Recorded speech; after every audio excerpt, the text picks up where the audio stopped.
Sri Mulyani mengatakan nggak bayar pajak silahkan tinggalkan Indonesia ini, aneh balik. Ente ngembang pajak, tinggalkan bumi ini. Kalau takut diamuk ombak, jangan berumah di tepi pantai. Kalau Sri Mulyani dan Jokowi masih punya integritas, mundur pilihan bijak atau rakyat akan bertindak. Allahu Akbar.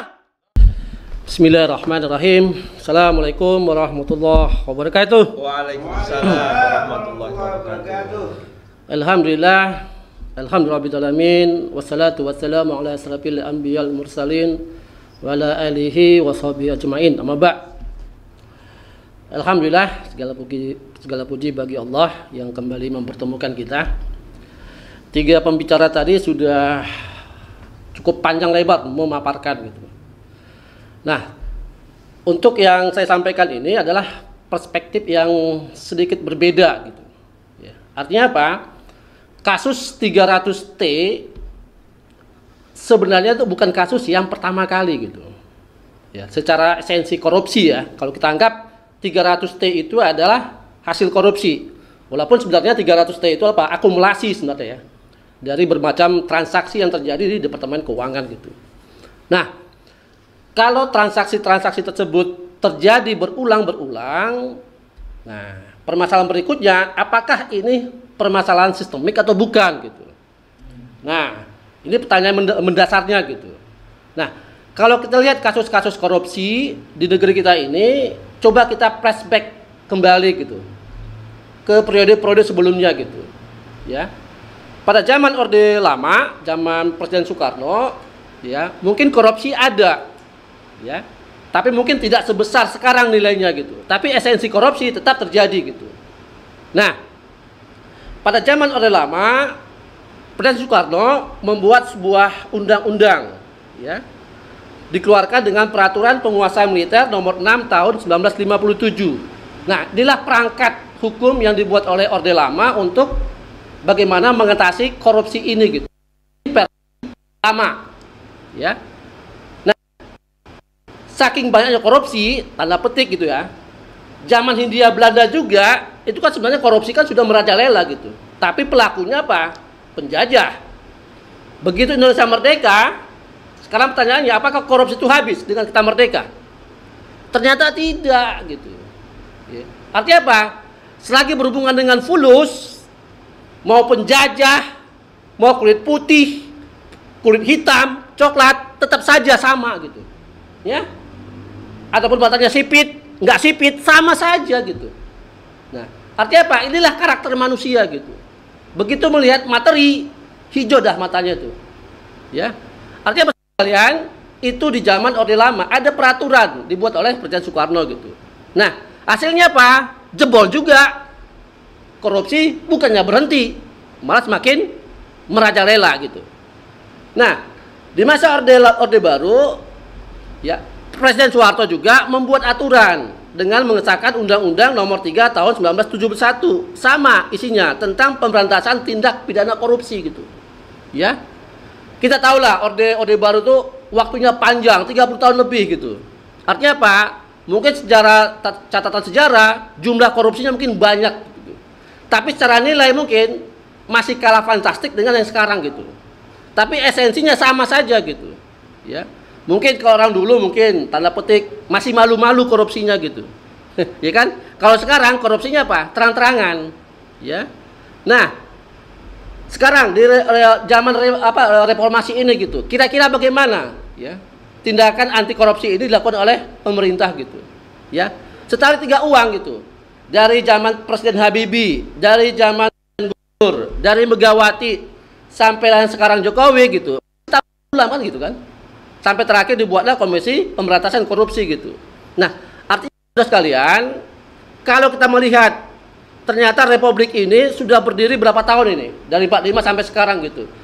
Ternyata masalah korupsi ini nggak ada habis-habisnya gitu. Nah, pertanyaan berikutnya, ini yang salah siapa? Ya kan? Apakah individunya atau sistem yang salah gitu? Ya. Berarti apa? Ada terjadi dua hal ini. Antara permasalahan individu yang karakter manusianya memang haus harta, dan sistemnya juga yang sebenarnya apa? Memberikan peluang untuk melakukan korupsi gitu. Jadi 300T tadi gitu, itu apa? Peluang yang diberikan oleh sistem kepada individu untuk melakukan itu gitu. Nah, permasalahan berikutnya lagi yang paling krusial gitu. Ya, kalau sistemnya seperti itu gitu, kira-kira apakah masih perlu dipertahankan lagi gitu? Ya, sekali lagi pertanyaannya, sistem yang ada sekarang masih kita pertahankan atau kita rubah atau kita ganti? Ganti. Logika akal sehat yang lulusan SD saja mengatakan ini tidak perlu dipertahankan. Ya, harus dirubah gitu. Nah, pertanyaannya, perubahan seperti apa yang mau kita inginkan gitu? Nah, ini pertanyaan mendasar lagi gitu kan? Ya. Artinya apa saudara sekalian? Ya, ternyata korupsi itu adalah permasalahan sistemik gitu. Kalau pemecahan masalahnya individual, sementara sistemnya tetap seperti yang sekarang, mau ganti presiden tiap hari pun nggak akan melakukan perubahan apa-apa. Gitu. Ya, tidak akan terjadi perubahan apa-apa gitu. Ya, artinya apa saudara sekalian? Ya, korupsi ini memang apa? Kayak virus gitu, bisa nular gitu ya. Yang tadinya ya maaf kata nih, yang membocorkan 300T itu kan dulu ya kita sama paham lah, ya, termasuk orang yang tanda petik orang yang apa ya, yang lurus-lurus gitu.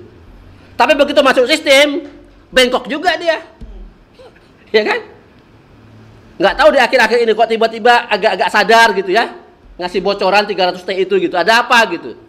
Bukan dari awal-awal dia ngasih tahu gitu, ya kan? Di penghujung penguasaannya baru dia kasih tahu gitu. Itu satu kementerian. Sekarang pertanyaan berikutnya, ada berapa kementerian di Indonesia ini? Ya kan? Anggaplah 300 kali 20. Gila, Bang. Ya kan? Kalau seandainya satu kementerian 300 gitu. Kali 20 kementerian. Nah, hitung sendiri dah.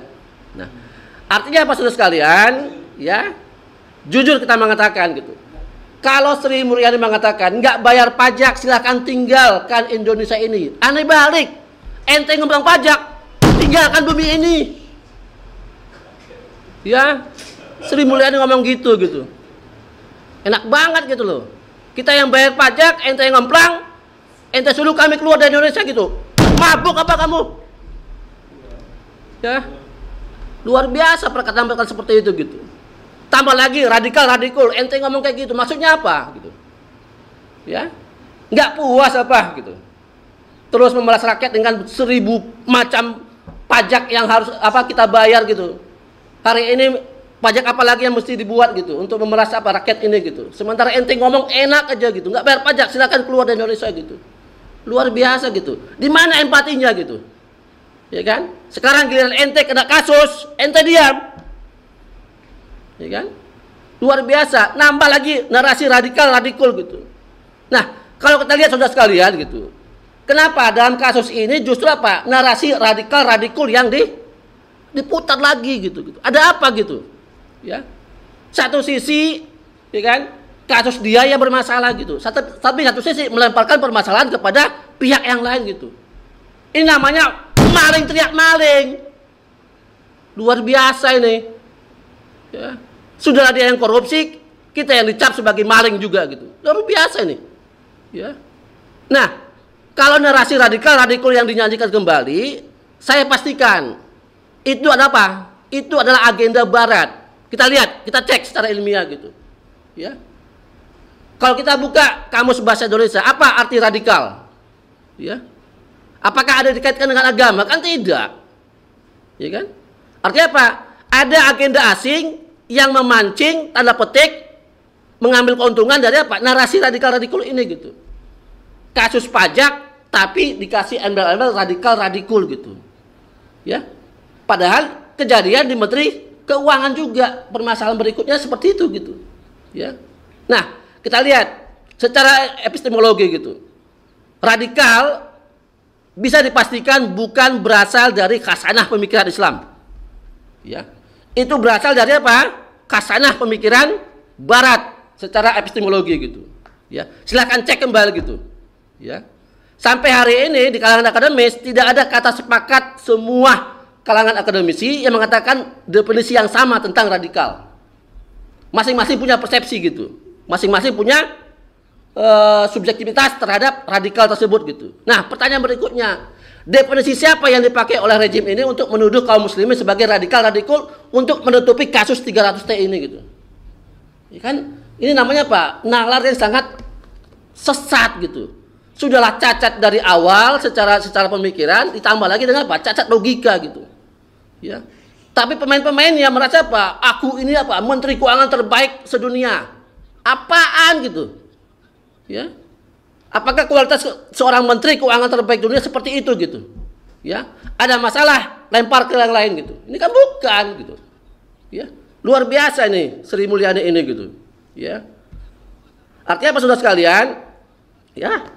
Kita kembali kepada narasi tadi. Apa kaitan narasi radikal dengan kasus 300T ini gitu?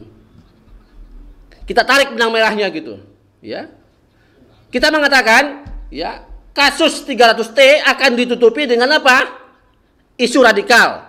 Sementara isu radikal bukan dari khasanah pemikiran Islam seperti yang kita jelaskan tadi gitu. Artinya apa saudara sekalian? Ya, radikal ini memang sengaja diplot untuk menutupi kasus-kasus besar yang terjadi di negeri ini gitu. Ya. Artinya apa? Ada grand design yang dilakukan oleh kelompok-kelompok yang anti-Islam gitu. Satu sisi, ya, program-program mereka mendapat halangan dari kaum muslimin. Supaya kaum muslimin merasa geram, ya, merasa tidak mampu menghadapi rejim ini, dibuatlah narasi-narasi yang apa? Yang memojokkan kaum muslimin. Nah, salah satunya narasi apa? Radikal ini gitu. Ya. Nah, kita lihat saudara sekalian gitu. Ya. Itu secara epistemologi, ya. Nah, secara ekonomi bagaimana kaitan 300T ini dengan narasi radikal tadi gitu? Kelihatan benang merahnya gitu. Sangat kelihatan gitu. Ya. Kalau kita uji secara uji forensik digital, 300T tadi itu adalah akumulasi sekian banyak transaksi yang terjadi di Departemen Keuangan. Tidak melulu dari pajak. Ya, tidak melulu dari pajak itu. Entah dari transaksi-transaksi yang lain gitu. Tapi kita akumulasikan itu sebagai apa? Kasus korupsi. Korupsi besar gitu. Nah, supaya komunitas jualan radikal ini bisa diterima oleh masyarakat, dibuatlah kasus per kasus supaya kasus ini terus berlangsung. Sehingga umat Islam lupa dengan agenda utamanya gitu. Ya, luar biasa memang ini grand design-nya gitu. Artinya apa? Umat Islam di brainstorming pemikirannya, ya kan? Belum selesai kasus yang satu, akan muncul kasus yang berikutnya lagi gitu. Saya yakin 300T kalau diungkap akan muncul lagi angka yang lebih besar lagi gitu. Walau alam ya kan gitu. Ya, akan muncul lagi angka-angka yang lebih besar lagi gitu. Nah, radikalisme ini dibuat kepada aspek ekonomi karena apa? Untuk dipakai jualan. Ya kan? Negara-negara yang memberikan utang ke Indonesia ini kepada kenapa? Sudah mulai merasa berat memberikan utang kepada rejim ini gitu. Nah, sekarang sebagai Menteri Keuangan Sri Mulyani mencari pos-pos penerimaan lain gitu. Dari mana? Nah, inilah permainan mereka di Departemen Keuangan gitu, ya. Artinya apa? Selagi masih ada transaksi-transaksi yang bisa diambil secara materi, mereka akan lakukan gitu. Tidak peduli apakah transaksi ini halal atau haram gitu. Ya. Nah, artinya saudara sekalian, ya. Terlihat jelas ya narasinya ya. Antara 300T yang tanda petik tadi itu adalah kasus pencucian uang dengan narasi radikal tadi untuk menutupi kasus ini gitu. Nah, secara aksiologi atau berhubungan dengan nilai atau manfaat atau orientasi dari motif ini adalah bernilai motif politik. Kita tahu 2004 sebentar lagi gitu. Jadi ini akumulasi gitu. Satu sisi transaksi ekonomi, satu sisi ada motif politik untuk menutupi apanya kepentingan para penguasa terhadap apa? Negeri ini gitu. Dan kita tahu gitu. Ya, rejim ini adalah rejim yang sama sekali tidak independen. Baik secara pemikiran maupun secara kebijakan. Bisa kelihatan itu dari Undang-Undang Cipta Kerja saja itu apa? Banyak pesanan-pesanan dari asing dan asing gitu. Ya. Artinya apa saudara sekalian? Ya, hembusan isu radikalisme ini sebenarnya apa? Tidak lain untuk apa? Menghadang arus islamisasi semakin menguat. Ya. Isu khilafah juga diangkat. Ya. Masyarakat atau umat Islam semakin sadar bahwa solusi dari permasalahan negeri ini apa? Kembali kepada syariat Islam dengan tegaknya institusi khilafah gitu. Tapi ini narasi ini apa? Ya, dibelokkan, didistorsi oleh rejim supaya apa? Masyarakat tidak paham betul seperti apa solusi yang sebenarnya gitu. Jadi mereka sangat bermanfaat dan mereka sangat berkepentingan dengan kondisi negeri ini yang semakin seperti ini, mereka tetap eksis dalam melakukan penguasaannya gitu. Nah, dari sudut yang lain, label radikal adalah modus baru penjajahan bekerjasama dengan oligarki. Nah, ini lebih dahsyat lagi. Ya, lebih dahsyat lagi gitu. Ya, saya ulang ya. Label radikal adalah modus baru penjajahan yang bekerjasama dengan oligarki gitu. Kita tahulah rejim ini siapa di belakangnya gitu. Oligarki semua gitu. Ya. Tidak mungkin oligarki memberikan dananya begitu besar tanpa ada imbalan-imbalan tertentu. Nothing, nggak mungkin gitu. Nggak ada istilahnya hari ini apa? Kerja ikhlas, nggak ada. Ya, pasti ada embel-embelnya di belakang itu. Ya, ya. Baik, terakhir saudara sekalian, ya kita berharap dari forum ini, ya, dari pemaparan yang disampaikan tadi, ya, mampu menyadarkan kaum muslimin gitu. Bahwa apa? 300T ini, ya, bukan kasus yang terakhir kalinya. Akan muncul kasus-kasus berikutnya. Walau alam. Nanti Allah yang membuka kasus ini seperti apa gitu, ya. Oke, demikian terakhir dari saya. Ya, sebelum saya tutup, seperti biasa saya akan berpantun dulu. Ya, ciri khas sebelum menutup kajian. Kain sarung, kain sorban, dipakai sholat, sungguhlah elok. Rakyat bayar pajak, dikorupsi pejabat. Sungguh kapitalisme biang perusak negeri.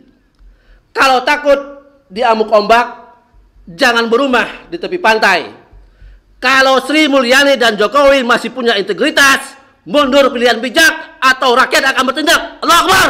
Demikian. Terima kasih.